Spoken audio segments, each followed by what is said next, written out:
It's impossible for me as one single person to put together a comprehensive and complete camera apps of the year video because I don't use all the apps that are out there. I do have a lot on my phone, but I only use a very select few on a regular basis. Most of them just sit offloaded in my app library, collecting digital dust.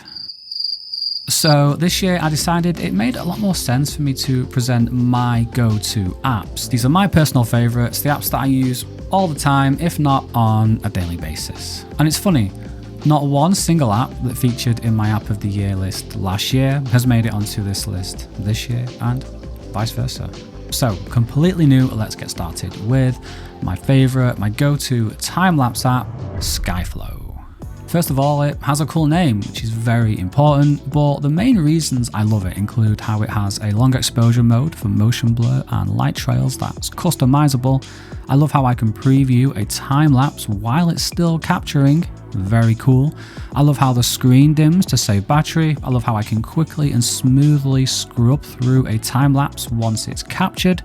I love how reliable it is. It's never crashed or lost any footage. And finally, I love how it has a lot of features, yet it's very quick and easy to set up the exact time lapse I want and get started. The interface displays everything all at once. There's no menu to scroll through or anything like that, which is important because with my last time-lapse app, which was Moment, it didn't display everything all at once. So I would often start a time-lapse and then realize I'd forgotten to set the white balance or the motion blur or something like that and have to cancel it. Next, I want to take a step back and talk about planning.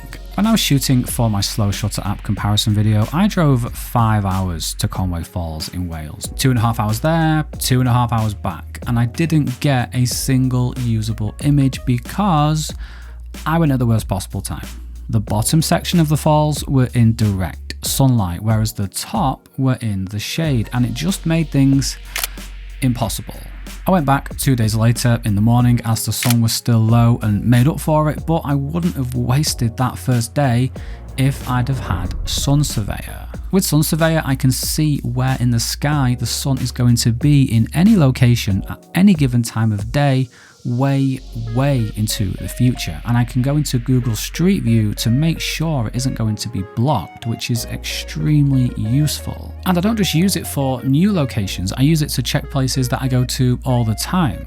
I check Blue Hour, Golden Hour, the Moon, and something I've not tried yet because I live in a city is the Milky Way tracker. Maybe one day.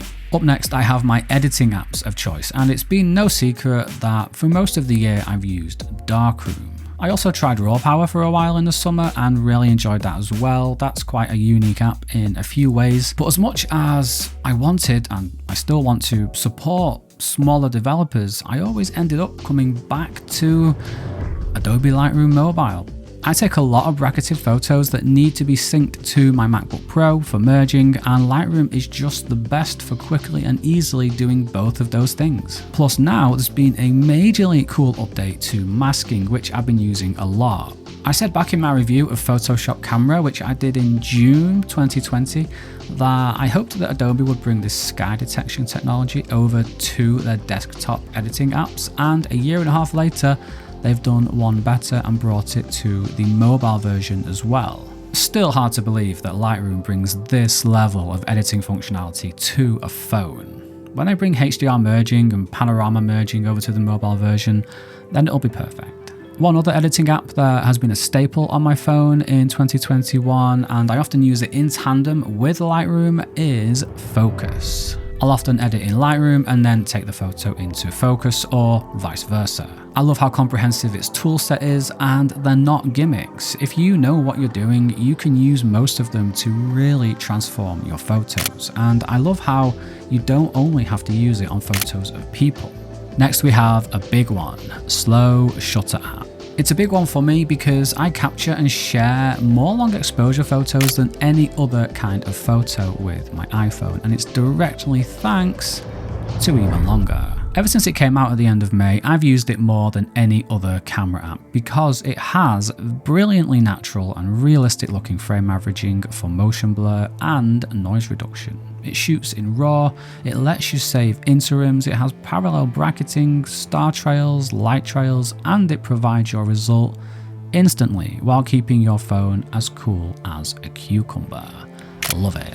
Let's move on to moving images, and this one might surprise you. Ever since I started my members only vlog, I've been shooting a lot of video on my phone, and Beastcam started to go through a phase of stopping the recording after a few seconds, and when it did that, I started looking around for an alternative, and I landed on ProTake.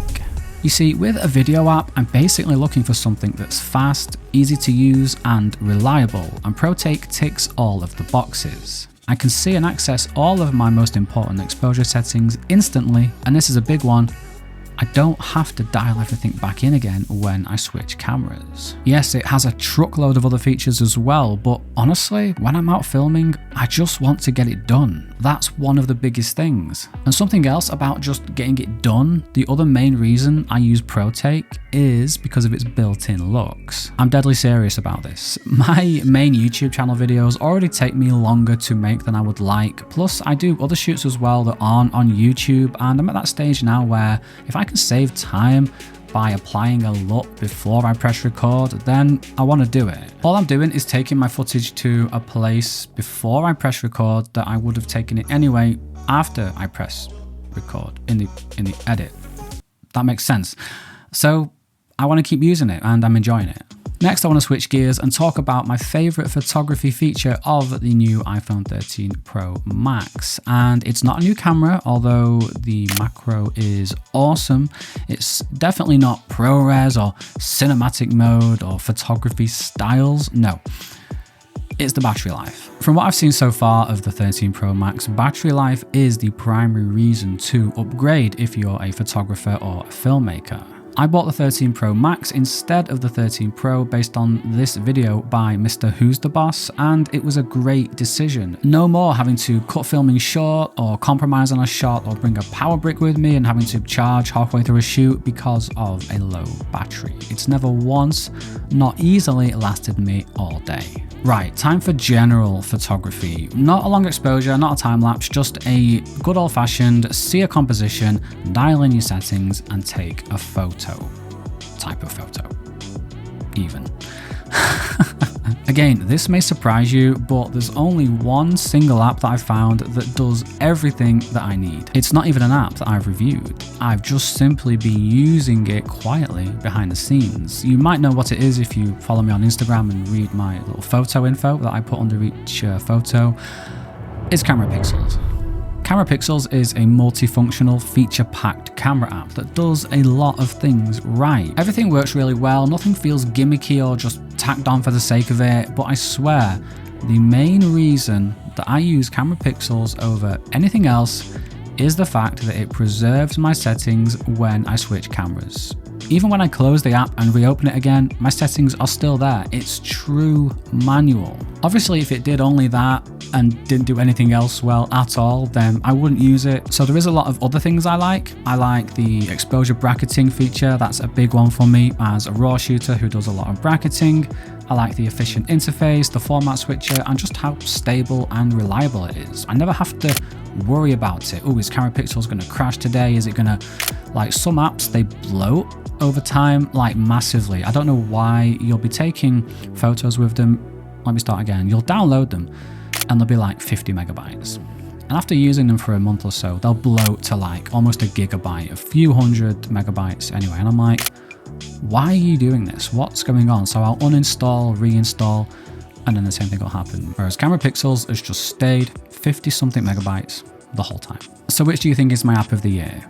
I think it's kind of obvious, so I'm not going to give it some big, huge, grandiose reveal. For us, it burst onto the scene, but for its creator, it took him like 3 years at least to get this thing off the ground. It is, of course, even longer.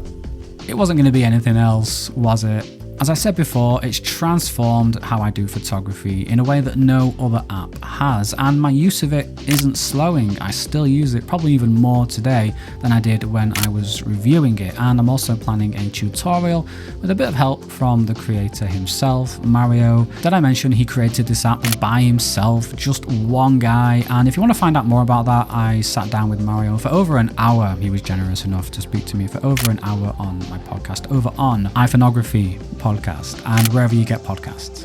In 2022, I really don't want to be taking on any more apps. You know, I really want to just get the most out of the apps I have. I want to use them as effectively as possible. And my goal is to help you use your apps as effectively as possible. Not just your apps, your iPhone for photography and filmmaking or whatever, as effectively as possible. And the way to help me help you do that is to leave comments below telling me exactly what you want to see, seriously. And if that sounds good, then check out the rest of my channel. Thank you so much for watching. She never den pekkedund.